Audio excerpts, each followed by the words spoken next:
guys, CJ here at I.MCenter. Today we're going to show you step by steps how to do the frozen shoulder rehabilitation at fundamental level. These exercises, these categories that we have decided for you, their main goal is for you to increase your range of motion, and also your joints can bear more weight in the process. And as a result, you have a very healthy shoulder that you can go full range without any pain and any problem. We have 4 categories decided for you. The first is body activation, passive holding, joint preparation, and range of motion exercise. So without further ado, let's get into it. So today, the first category is body activation. And how to do it? First of all, we need to know what body activation actually means. So what we think about body activation is basically you create a tension on your muscles, and this is muscle expansion, right? So muscle expansion.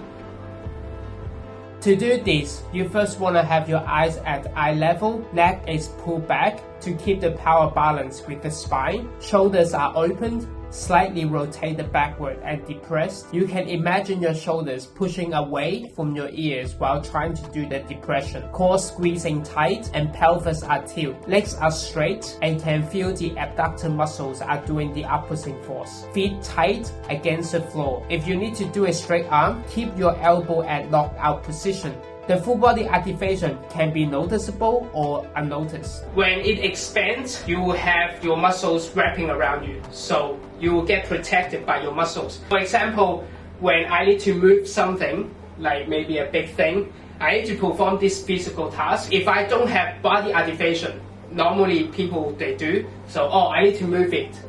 Cool. But if you have body activation, so which means you get ready and then you push it, right? Everything is activated. So first, it will have less injury for you. At the same time, you're training your muscles already. So it is a really good practice for you to always train your muscles. With body activation, you have 100% control with your arm.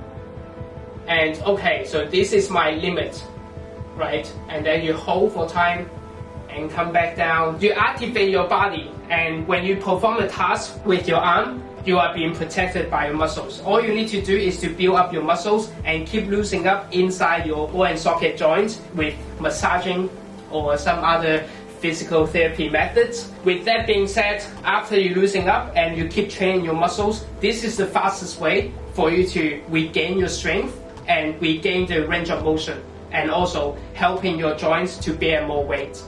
Okay, so now we're going to show you some exercises to do the body activation. The first exercise is to holding your dumbbell. Now you have your dumbbells with your hands. Ideally, you want to have equal weight. I have like 5 kilo on both sides. Because of equal weight, even though I don't know how to do the body activation, but I can force my muscles to open. Now if I hold any weight, I'm forcing my muscles to open. We hold it for like 30 seconds and then you slowly move up. Ideally you want to go to like 90 degrees. This is ideal, but that's okay if you can't go to 90 degrees at the very first beginning. You can just go like here. As long as you are going to your full range of motion and your definition, very soon, eventually, you can go to 90 degrees easy. It will be easy for you to do the body activation. So, which is the muscle expansion, expand out. This is important because the next day when you wake up, and then you need to go to the toilet or do any other things that off the bed, right off the bed, you want to have your body activation already. So activate everything, and then you can control your entire body. This will really help you to engage with your body and speed up the shoulder recovery. This is the second exercise, which is doing the dip. All we require you to do is just to being able to feel about your joint, because now you understand the full body activation, so your power is distributed evenly from your feet up to your head. So even if you lifting your heel up, you can still distribute your power to hold more with your elbow, and then you can lift off and then you can try to go up. So my heels up, but my feet still on the floor. And if you're ready, straight arm, lock out, come back down. Our point want to cross is that if you can get up to this position and hold it for time, so this will help you to activate your body activation, because when you see my back going up, everything I need to push it down is the same muscles that I'm using with my dumbbell. Now I can use it with the deep bar. With the deep bar, it will actually help you to regain the strength more and also help you to warm up your joint a little bit more with this kind of exercise. Also, you can learn about how to distribute your entire power evenly. We are at the second category, which is the passive holding. So with body activations, as we just talked about, and your passive holding combined, this is the fastest way for you to do the frozen shoulder rehabilitation in recovering the range of motion passively. How are we gonna do it? Okay, so now we need a mat, and then we need 2 of these yoga blocks. What we want you to do is to lay down, being very comfortable for at least 9% or 95%. You feel really comfortable. At this point, your hands at 0 degree. Go to your full range of motion, to your limit, relax, hold, because this is a passive exercise. So you can just rest it for like maybe 30 seconds, 1 minute or 2 minutes. You're just gonna rest on it. Oh, this is like really good, really chilling. After that, come back down, but with body activation. Everything that we have talked about, you activate it to come back. So this will protect you from being muscle tear and any other unnecessary injuries. Okay, so I'm gonna face down. You can put a towel on your forehead or your chest if you feel like you need it. Let's say this is my affected arm. So now 0 degree. Okay, cool. I want to increase my range of motion, but I don't want to have a lot of weighted exercise on my arms because it's just painful. So how to increase your range of motion passively is to relax, let your face on the ground, and now passively move your arms to your range of motion limit, and then you just rest on it. So now you feel a little bit comfortable, then you're gonna go a little bit more. If you can go a little bit more, then you go for a little bit more. If this is your limit, that's fine. You're just gonna rest on it. Okay. Over time, you'll be able to move a little bit more. Basically, you are tricking your brain so that I can stretch my ligaments, my tendons, and my muscles further. I can move my bones a little bit more. Eventually, you'll be able to reach to this point. And because we talk about body activation, so wherever that I'm moving my arm, I'm changing my bones direction, I'm moving my arm, but at the same time, I'm using the body activation to move.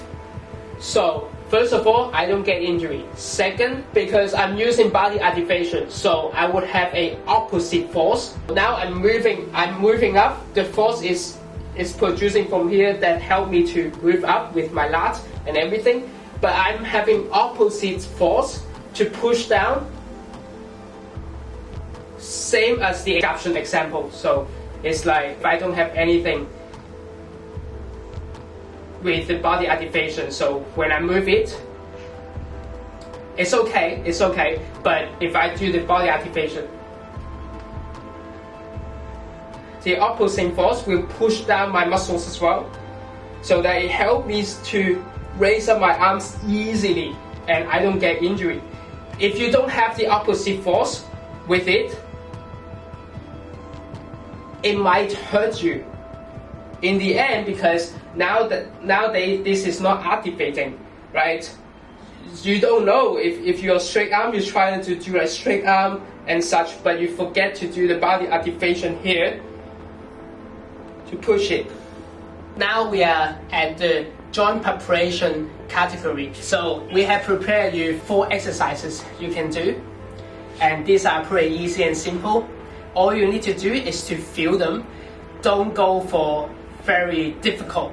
First, you want to feel the joint move in motion.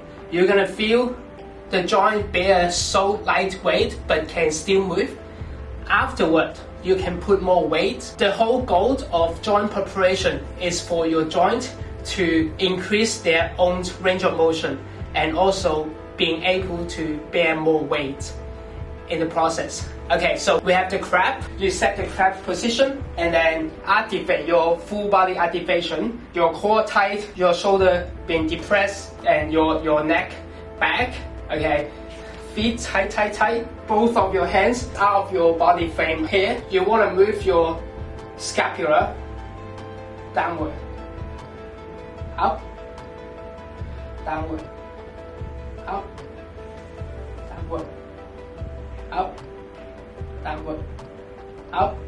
Okay, and then now you're gonna go for forward, back, forward, back, forward, back. Okay, so with this move, it's going to really help you to train your ball and socket joint to bear more weight with the pressing power that you're giving. We are doing the second exercise, which is the pressing shoulder. Your core already engaged, your pelvis tilt. Okay, so now we want you to do the protraction and retraction. Protraction, retraction. Notice that I already used my body activation, my clavicle surrounding area, already doing the pressing, so that I'm able to do the protraction more. And notice that I'm rotating my arm as well in order to complete the whole sequence. So you want to hold it and come back, hold it and come back. This is the second exercise to help you to bear more weight with your joint, ball and socket joint. So later on, when you are ready, you can do the knee push-up. Because you already activate your body activation and your joints are prepared for you to do more weighted stuff. So now you are able to do the push-up. Of course, this is a more advanced. When you start the training, you just start to do your isometrical first before you are getting on a wheel push-up. We are going to combine both to the deep bar. With the deep bar, we can really see how the scapula needs to bear the weight it needs in order to move within their own space. First, you want to try out how deep you can go without any pain. At first, you probably start from here, and then you slowly move down. You slowly move down. And if this is your limit, that's fine. Hold it for time. Come back up. Eventually, you can go more. At this position, you want to grip tight with your arms and hands, and you want to give more weight on your ball and socket joint. Squeeze more with your core and lift your feet off the ground. Come back down. At the same time, I want you to feel your scapula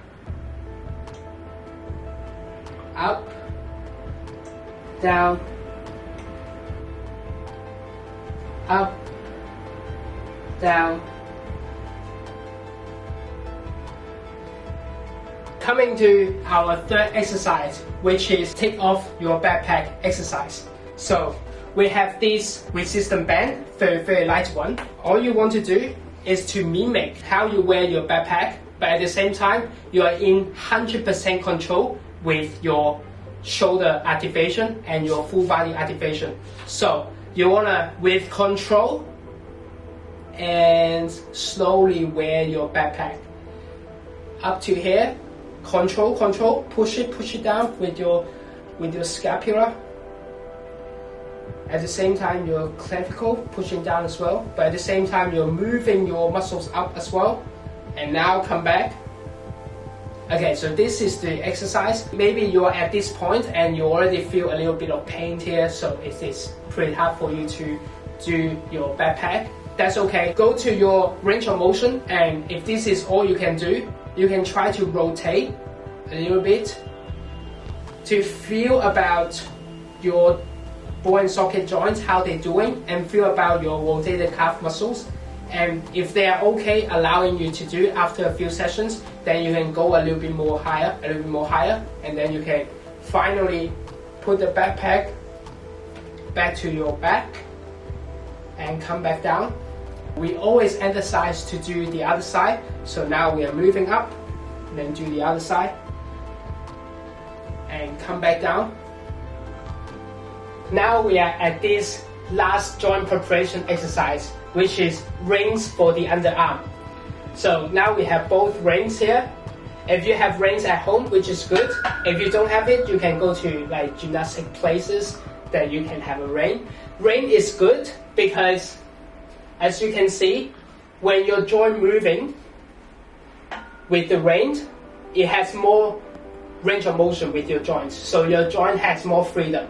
But when it's with the bar, it lock out with your joint, so your joint can only be at one place. But with the range, you can,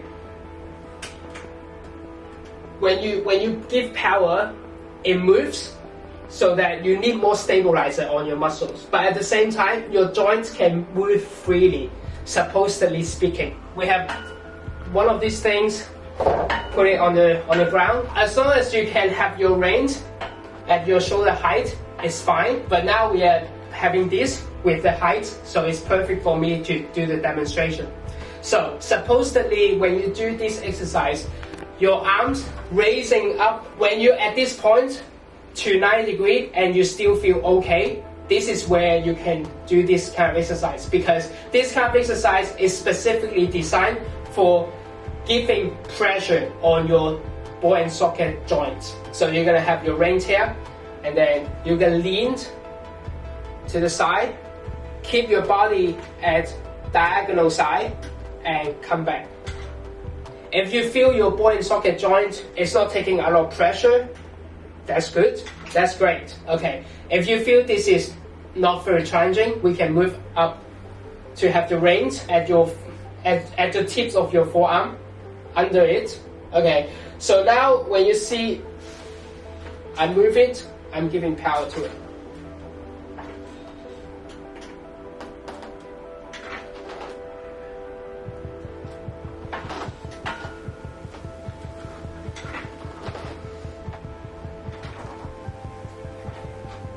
As you can see, when my body leaned toward to the other side, my ball and socket joint as the middleman is taking a lot of pressure right now. So here, giving a lot of pressure, you want to hold for time. So with the diagonal position, you can leverage more weight on your shoulder ball and socket joint and come back. You are distributing all the power evenly with your body from the head to your feet. So it is easier for you to come back. Maybe sometimes when you do this exercise, maybe you go a little bit too far or you go a little bit backward. That's fine, because it's a very mobile range, so you can still train because now you're pushing the power to the more frontal side. So it's great. And then you come back to your back side. It is still great. So it is okay for you to go a little bit backward or a little bit forward. So the range is really good for you to like be more mobile, to give more pressure. I'm so sorry about that. Okay, so we are coming to the range of motion exercise. This exercise is going to help you to increase your range of motion. There is a lot of weight for you to bear with your joints. You want to move your hands to 90 degrees. So let's say this is my affected arm, okay, unfortunately. And now I'm trying to train the range of motion actively at this lateral side. From 0 degree, 45, hold for it, come back down, 0, under 90 degree, come back down. Very nice. Okay, so now you want to go for 90 degree. As you know, when you go to 90 degrees, you need to give a lot of body activation, shoulder activation, to do the pressing power on your clavicle and surrounding area. Hold for 30 seconds if you can, or 10 seconds. Come back down. with control with your breathing. So after a few sessions, you feel, oh, it's pretty good and over 90 degrees. So remember to keep your arms straight all the time. Lock out position. Eventually, you can go to around this part. Okay, and come back down. Because we're emphasizing to do both sides, so you're gonna do the balance sides as well. Over 90 degrees, hold for it.